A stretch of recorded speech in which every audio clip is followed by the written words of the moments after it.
नमस्कार, मैं हूं विशाल यादव। जब से जस्टिस वी.आर. गवई देश के नए सीजीआई बने हैं, तब से लगातार जनता के साथ न्याय ही न्याय किया जा रहा है। ऐसे ही नहीं, जस्टिस वी.आर. गवई ने कहा था कि न्याय हर चौखट तक पहुंचेगा और आज सरकार पर एक्शन लेने के बाद जस्टिस वी.आर. गवई ने यह साबित कर दिया है कि देश में संविधान का राज चलेगा, किसी की मनमानी नहीं और किसी की तानाशाही नहीं। दोस्तों, बड़ी खबर सामने आ गई है, जहां पर सुप्रीम कोर्ट ने दिल्ली सरकार पर 5 लाख रुपए का जुर्माना ठोक दिया है और एफआईआर की चेतावनी भी दे दी है।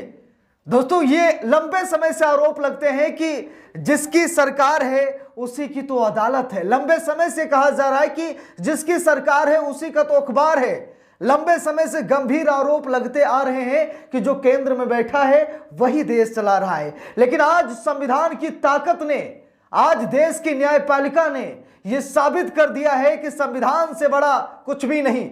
Justice VR. गवई ने कहा कि कानून से बड़ा कोई नहीं है, ना कोई बड़ा पद, ना कोई बड़ा नेता, बल्कि संविधान सबसे बड़ा है, कानून सबसे बड़ा है और कानून के दायरे में रहकर ही सबको काम करना पड़ेगा। अब देख लीजिए, सुप्रीम कोर्ट ने दिल्ली सरकार पर 5 लाख रुपए का जुर्माना ठोक दिया है, चेतावनी दी है, अगर फिर हुआ तो एफआईआर होगी दर्ज। जाने पूरा मामला क्या है। दोस्तों, ये खबर देखिए, सुप्रीम कोर्ट ने दिल्ली सरकार पर 5 लाख रुपए का जुर्माना ठोका, एफआईआर की चेतावनी दी, अगर दोबारा ऐसा हुआ तो एफआईआर होगी।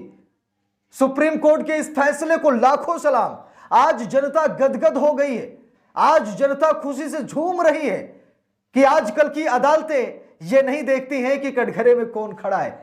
अदालतें अपराध देखती हैं, अदालतें सबूत देखती हैं और सबूत मिलने के बाद अब कंप्रोमाइज नहीं किया जा रहा है, क्योंकि एक मुहिम चल रही है अदालतों में कि रिटायरमेंट के बाद अब जज कोई सियासी पद नहीं लेंगे, रिटायरमेंट के बाद किसी पार्टी के लिए चुनाव नहीं लड़ेंगे, रिटायरमेंट के बाद किसी पार्टी की सदस्यता नहीं लेंगे।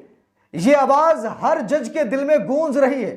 कुछ जजों ने तो ठान लिया है कि मुझे रिटायरमेंट के बाद कोई सियासी पद नहीं चाहिए, मुझे राजनीति में नहीं जाना है, मुझे किसी पार्टी की गोद में नहीं बैठना है। और कुछ जजों ने अपने मन में ये बात रख ली है और उसी का आज नतीजा है कि ये नहीं देखा जा रहा है कि कटघरे में कौन है। एनडीटीवी इंडिया की रिपोर्ट है, लिखा भी है, सुप्रीम कोर्ट ने दिल्ली सरकार पर 5 लाख रुपए का जुर्माना ठोका है, चेतावनी दी है, अगर फिर हुआ तो एफआईआर दर्ज होगी। देखिए, लिखा है, दिल्ली सरकार के पीडब्ल्यूडी विभाग पर जुर्माना लगाते हुए सुप्रीम कोर्ट ने चेतावनी दी कि अगर यह उल्लंघन दोहराया जाता है तो संबंधित अधिकारियों के खिलाफ एफआईआर दर्ज होगी। देखिए, यहां पर साफ साफ खबर में लिखा है, सुप्रीम कोर्ट ने गुरुवार को दिल्ली सरकार पर 5 लाख का जुर्माना लगाया है। कोर्ट ने दिल्ली सरकार के लोक निर्माण विभाग यानी पीडब्ल्यूडी पर यह जुर्माना लगाते हुए चेतावनी भी दी है कि अगर ऐसा फिर हुआ तो संबंधित अधिकारियों पर एफआईआर दर्ज की जाएगी। कोर्ट ने कहा कि यह जुर्माना 4 हफ्तों के भीतर राष्ट्रीय सफाई कर्मचारी आयोग में जमा करना होगा। सर्वोच्च अदालत ने यह फैसला सीवर की मैनुअल सफाई से जुड़े मामले में दी है। दरअसल कुछ दिनों पहले सुप्रीम कोर्ट गेट के ठीक बाहर नाले की मैनुअल सफाई हो रही थी। अगस्त में इस मामले में एमिक्स क्वेरी के वरिष्ठ वकील के परमेश्वर के न्यायालय को सूचित किया था कि कुछ दायित्व निर्धारित किए जाने की आवश्यकता है। उन्होंने इसे अदालत द्वारा 2023 में पारित निर्देशों का स्पष्ट रूप से उल्लंघन बताया था। मैनुअल सीवर सफाई पर रोक लगाने वाले आदेश का यहां पर उल्लंघन किया गया है, यानी कि सरकार ने कोर्ट के ही आदेश का उल्लंघन कर दिया। देखिए, लिखा है, अदालत ने कहा कि मैनुअल सीवर सफाई पर शेक लगाने वाले कोर्ट के फैसले का उल्लंघन हो रहा था। कोर्ट ने कहा कि पीडब्ल्यूडी ने न केवल बिना सुरक्षा गियर के मजदूरों को लगाया था, बल्कि इस काम के लिए एक नाबालिग को भी लगाया था। सुप्रीम कोर्ट ने चेतावनी दी कि अगर यह उल्लंघन दोहराया जाता है तो संबंधित अधिकारियों पर एफआईआर दर्ज की जाएगी।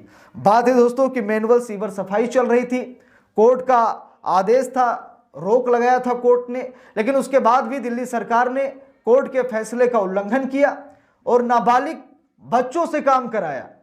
जब कोर्ट में यह सूचना दी गई तो कोर्ट ने यह ताबड़तोड़ एक्शन लिया है। कोर्ट ने कहा दोबारा अगर ऐसी गलती हुई तो एफआईआर भी दर्ज की जाएगी। अभी फिलहाल के लिए 5 लाख रुपए का जुर्माना लगाया जा रहा है। लिखा है जरूरी सुरक्षा उपकरणों के बिना क्यों कराई सफाई, यानी कि पूरी तरीके से लापरवाही इसमें बरती गई। लिखा भी है 6 अगस्त को अदालत ने पूर्वी दिल्ली नगर निगम ईडीएमसी को कार्यवाही में पक्षकार बनाया और नोटिस जारी किया। ईडीएमसी के मुख्य कार्यकारी अधिकारी को निर्देश दिया गया कि वो हलफनामा दाखिल कर यह बताएं कि मैनुअल स्केविजिंग और खतरनाक सफाई का काम अब भी मजदूरों से क्यों कराया जा रहा है, यह भी बिना उचित सुरक्षा उपकरण के, जैसा कि वरिष्ठ अधिवक्ता और एमकिस क्वेरी के परमेश्वर द्वारा दाखिल आवेदनों में संलग्न तस्वीरों में दिखाया गया। दोस्तों कुछ ऐसी चीजें होती हैं, कुछ ऐसे नाले हैं, कुछ ऐसे सीवर हैं जिसमें बिना सुरक्षा उपकरण के मतलब साफ सफाई नहीं की जा सकती, यानी कि लोगों को मौत के जाल में नहीं डाला जा सकता। लेकिन दिल्ली सरकार ने वही किया, बिना सुरक्षा उपकरणों के सीवर की सफाई कराना शुरू कर दिया, कोर्ट के आदेश का उल्लंघन कर दिया, जिसकी वजह से सुप्रीम कोर्ट भड़क उठा और सुप्रीम कोर्ट ने बहुत बड़ी कार्रवाई का यहां पर चेतावनी दे दी है। देखिए लिखा कोर्ट के गेट पर ही नियमों का पालन नहीं हो रहा है। सबसे बड़ी बात यह है कि यह कोर्ट के बाहर का मामला है, कोर्ट के बाहर ही कोर्ट के आदेश के नियमों का पालन नहीं हो रहा है। जरा सोचिए, यह हैरान करने वाली बात है। इसीलिए तो सुप्रीम कोर्ट सख्त हुआ कि कोर्ट के गेट के बाहर ही आप लोग अपनी मनमानी कर रहे हैं, कोर्ट के आदेशों का पालन नहीं कर रहे हैं। देखिए यहां पर लिखा है अदालत ने वीडियो से यह भी पाया कि यह काम सुप्रीम कोर्ट के गेट F के बाहर हो रहा है। अदालत ने कहा कि हमें यह कहने के लिए विवश होना पड़ रहा है कि हमें जो तस्वीरें दिखाई गई हैं उनमें मैनुअल स्केविजिंग और खतरनाक सफाई का कार्य इस कोर्ट के एक गेट F पर भी किया जा रहा है। लोक निर्माण विभाग के संबंधित अधिकारी इन आवेदनों पर जवाब दाखिल करें। अदालत ने स्पष्ट किया कि अगर संतोषजनक उत्तर नहीं मिला तो संबंधित अधिकारियों के खिलाफ एफआईआर दर्ज करने का आदेश भी हमें देना पड़ेगा। दोस्तों बात सत्य है और सुप्रीम कोर्ट ने जो कुछ भी कहा लाखों सलाम है। यहां पर सुप्रीम कोर्ट ने अपने आदेश को कहीं ना कहीं माना कि जब कोर्ट का आदेश था कि ऐसे साफ सफाई ना कराई जाए तो क्यों कराई गई। दूसरी बात यह है कि उसमें नाबालिग बच्चों का इस्तेमाल क्यों किया गया और पर्याप्त संसाधन रक्षा उपकरण क्यों नहीं दिए गए, यानी कि सीवर की सफाई ऐसे क्यों शुरू कर दी गई। तो सुप्रीम कोर्ट के फैसलों को लाखों सलाम दोस्तों। आज सुप्रीम कोर्ट ने एक बहुत ही सराहनीय कार्य किया है। आज सुप्रीम कोर्ट ने नया इतिहास रच दिया है। आज हमारे देश की अदालतों ने बता दिया कि संविधान से बढ़कर कोई नहीं है, न कोई सरकार है, न कोई व्यक्ति विशेष है, यानी कि जो कुछ भी है सब कानून के दायरे में है और कानून के दायरे में रहकर ही सभी को काम करना होगा। कोई ये सोचे कि हम इस राज्य के राजा हैं या देश के राजा हैं, हम अपने हिसाब से देश को चलाएंगे, तो सुप्रीम कोर्ट इसकी इजाजत नहीं देगा, ना ही इजाजत हमारे देश का संविधान देता है। तो इस पूरे मामले पर आप सभी लोगों की क्या राय है कमेंट करके जरूर बताइएगा। वीडियो को लाइक शेयर, अगर चैनल पर नए हैं सब्सक्राइब करके सपोर्ट कीजिएगा। मिलते हैं दूसरी वीडियो में, तब तक के लिए बहुत बहुत धन्यवाद।